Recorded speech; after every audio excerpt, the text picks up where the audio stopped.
tahong, pabili. Dito tayo, mainit dyan. Ito, dali, pabili ako.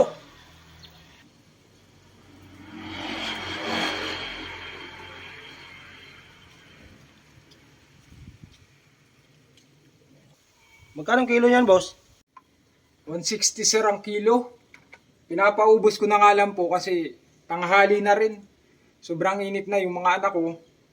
Wala pang lutong pagkain, wala pang sinain kasi pinapaubos ko lang to para pambili ng bigas. Ang mahal naman, boss. Sige, bibiliin ko yan, boss. Pero 30 lang ang kilo. Para maubos na yan. Alanganin naman sir, napakamura naman nung 30 pesos na yun. 160 po to sir, nagpapakahirap ako maglakad dyan. Tapos babaratin nyo lang ako. Pero sige sir, ibibigay ko sa inyo ng 30 pesos na lang.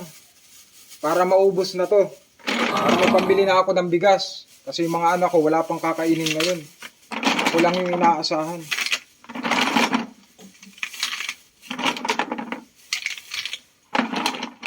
Pero okay lang siya. Kahit mura. Ito sir. Salamat, boss, ha.